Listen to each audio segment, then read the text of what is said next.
point for looking at specific stuff. This is CCP Soundwave. You are watching the Alliance Tournament.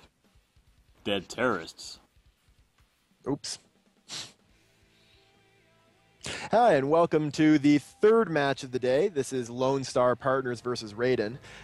This is two teams that, Raiden, who the rumors of their demise have apparently been greatly exaggerated, and Lone Star, who I don't know a ton about, except that they seem to have Entrox from Fail Heap Challenge, so good for them. And the match is now about to start. We've got two teams that I'm honestly not incredibly impressed with, but we'll see which one takes the cake here. Lone Star has brought two Vigilants and a Neros, carries Catalyst and Mollis. Then you have Raiden, which has a setup similar to, actually the exact same as Solar Fleet's last, which is the two Sleipnirs, Double Saber, and Scimitar. So we're seeing some tracking disruptors applied to one of the Sabers on Raiden, which means we've got TDs coming from the ships, probably from the Catalyst, or the Vigilants themselves for Lone Star.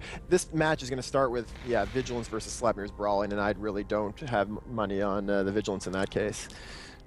Yeah, you have the Sleipnirs, like I said last match, the Tech 2 bonuses, whereas the Vigilants are a T1 hull, but they are faction. They have that web bonus, which is nice, but they don't have the jams that's going to keep the DPS off them like the last team did. And we are seeing some split fire. We're getting damage onto both the Catalyst and the Vigilant for Lone Star. Actually, it's looking pretty decent for Lone Star right now. If they can keep up, no. That first Vigilant just went down, just melted. I honestly don't understand why people aren't using the full set of ships. Raiden really can do better than bringing 5 ships, but the problem with Vigilance on a team like Lone Stars is that you just can't keep them up. They do great DPS, they've got the great web, but actually keeping them alive is really, really hard, and that's what we're seeing here. They're just dropping. Yeah, both Sabers down on the Raiden team, and while the Catalyst and one Vigilant down on the Lone Star Partners team. Yeah. I think we're going to see the second Vigilant going down without too much trouble now. There he goes. The Sleipnirs are able to just burn right through the reps that Aneros can give on a ship that doesn't have any resist bonuses. So those resistances that the Sleipnir have is really going to be the advantage here. With now only an Aneros carries Mollis versus two Sleipnirs Scimitar, honestly none of those ships care if they get damped, so they're just going to catch them one by one and take them down. Yeah, they get countered pretty hard with the damp setup when it came to the Vigilance, and like you said, the Vigilants are paper thin when it compared to the Sleipnir. So we're going to be seeing a victory for Raiden. We're going to see some points coming to Lone Star, but this is going to be a pretty strong victory for Raiden, it looks like. I am not I'm not unimpressed with the use of short-range ships like the Vigilant with damps. What that does is allows you to catch long-range setups. Like kiting team like the Tengu team that we saw in the first round, if they try to run away, you just damp them so you can get in close, forcing people in. But the problem is once things get in on top of those Vigilants, you can't keep them alive, especially if those things are two Sleipnirs.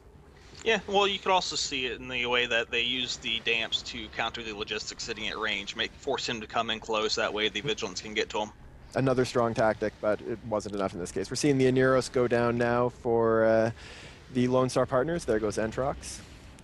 And now it's just 2 frigates left versus a Scimitar and 2 Sleipnirs, which are heavily damped, but they need to get in close to do damage anyway, so they don't care. Yep. 2 frigates left on the Lone Star Partners team, which will die pretty quickly to those autocannons once they catch up to it. Yeah.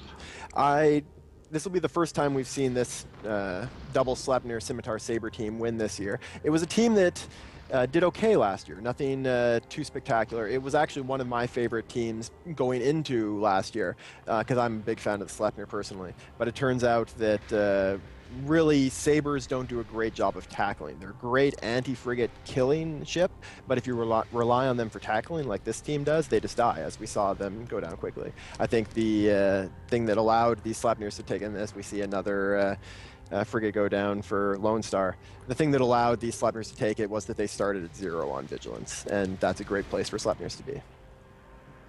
Yeah, the Sleipnir is just an all-around balanced ship. We have the speed from being Minotaur, which inherently are faster when it comes to their shield setups, as well as the autocannons, and they do great DPS as well as their passive tanks. So we now see all of the ships down for Lone Star, and 62.5, the full points awarded to Raiden. Good show for Raiden. This is going to be putting them in a great position to move forward into the finals. And I will note that the reason we're saying 62.5 instead of 50 is when you win a match, the bonus you get from that is an extra 25% above what you would have won just from the number of ships you killed. So that's why you get 62 points for 62.5 points for Raiden, and just the 6 points for Lone Star Partners. And the teams will now be sent back. And our next match is going to be the Kadeshi versus the Space Police. So stay tuned. We're going to have that very soon.